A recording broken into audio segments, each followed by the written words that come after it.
Hi అండి, అందరికీ నమస్తే. 90s Telugu stories. ఈరోజు మనం ఒక గిరిజన పల్లెటూరు ట్రైబల్ విలేజ్ దగ్గర ఉన్నామండి.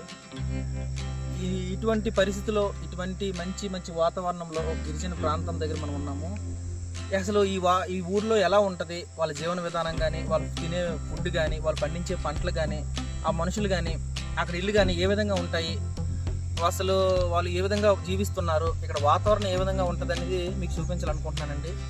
చాలా అందంగా ఉంటుందండి ఊరు. ఇక్కడ పండించే పంట కానీ, ఇక్కడ వ్యవసాయం కానీ, ఏ విధంగా పంటలు పండిస్తున్నారు, ఈ మనుషులు ఏ విధంగా బతుకుతున్నారు, అసలు వీళ్ళ ఆహారపు అలవాట్లు ఏంటి అనేది మీకు చూపించాలనుకుంటున్నానండి.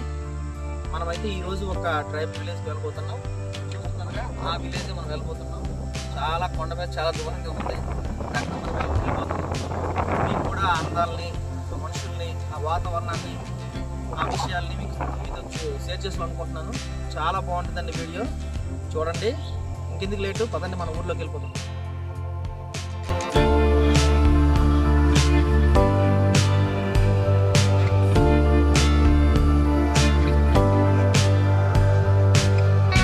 చూసారండి లొకేషను ఎంత అద్భుతంగా ఉందో.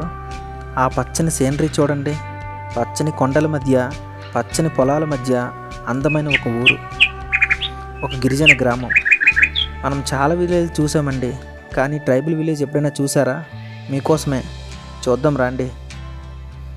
ఇక్కడ మన ఊర్లో మాదిరిగా వందల కొద్ది ఇల్లు ఉండవండి. 20 కానీ 30 కానీ ఇల్లు ఉంటాయండి. అది ఒక గ్రామం, వాళ్ళు మాత్రమే ఉంటారు.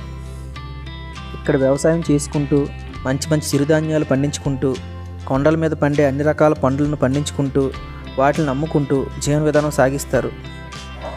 కానీ ఇక్కడ ఎటువంటి ఎరువులు, రసాయనాలు లేకుండా ఆర్గానిక్గా పండిస్తారండి. ఈ గిరిజన గ్రామంలో ఇటువంటి పెంకుటిల్లు లేక కమ్మలతో కట్టుకునే ఇళ్ళే ఎక్కువగా మనకి దర్శనమిస్తాయి. కానీ వాళ్ళు ఈ ఇంట్లో చాలా సంతోషంగా జీవనాన్ని సాగిస్తారు.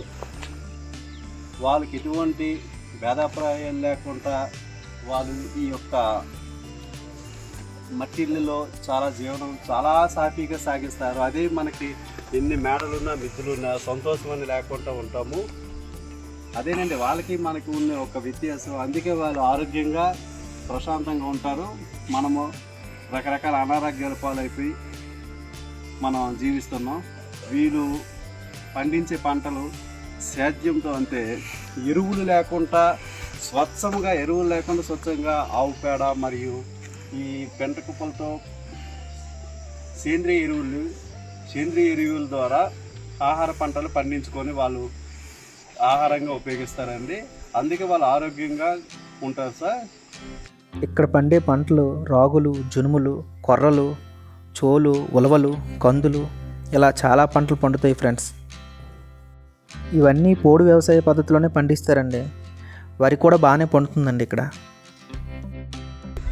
ఎందుకంటే మరి ఇండ్లు కూడా చాలా ఇబ్బందిలో ఉన్నాము. మాకు ఇండ్లు మట్టుకు ఇది కంపల్సరీ కావాలి. ఇక్కడ వాతావరణానికి వస్తే ఎప్పుడు చల్లగా ఉంటుందండి, చాలా కూల్గా ఉంటుంది. వర్షాలు కూడా బాగానే పడతాయి ఫ్రెండ్స్. కానీ వీళ్ళు ఇంత మంచి వాతావరణంలో, పొల్యూషన్ లేకుండా, ట్రాఫిక్ లేకుండా, స్వచ్ఛమైన వాతావరణంలో జీవనం సాగిస్తారండి. ఇక్కడ పిజ్జాలు, బర్గర్లు ఉండవు, ఫాస్ట్ ఫుడ్లు, ఏసీ రూములు ఉండవు. కానీ కల్తీ లేని ఫుడ్ మాత్రం ఇటు ఉంటుంది ఫ్రెండ్స్.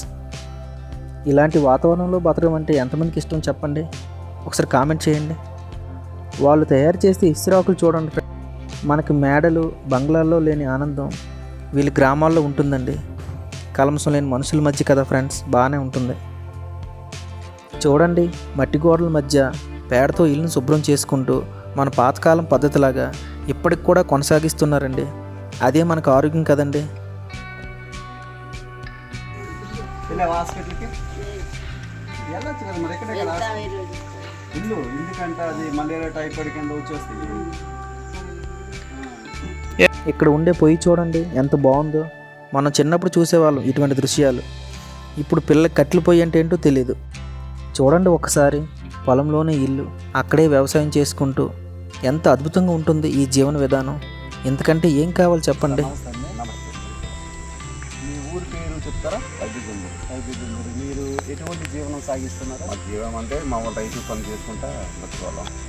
ఇప్పుడు వరి మరి రాగులు, ఇప్పుడు రాగులు చిక్కుళ్ళు, కాకి, మిరియాలు, సిల్వర్ తోట తీసుకుండా కట్లేసేవాళ్ళు. అయితే మీరు పండించే పంటలకి గిట్టుబాటు ధర వస్తుందా, లేకపోతే దళారుల చేతిలో మోసపోతున్నారు? ఇదంతా ప్రభుత్వం ఏ ప్రభుత్వం వచ్చినా కూడా వాళ్ళు డైరెక్ట్ కొనగలుగుతారు. ఇప్పుడు ఏమైనా కూడా వాళ్ళు ఏం చేస్తారంటే మనకు చిన్న చిన్నది ఈ చిన్నకర ఏ సౌకర్యాలు ఉంటారు వాళ్ళ చేతిలో వెళ్తూ ఉంటాయి, ఎక్కడ నుండి పై సౌకర్యాలు పెడతా ఉంటాయి.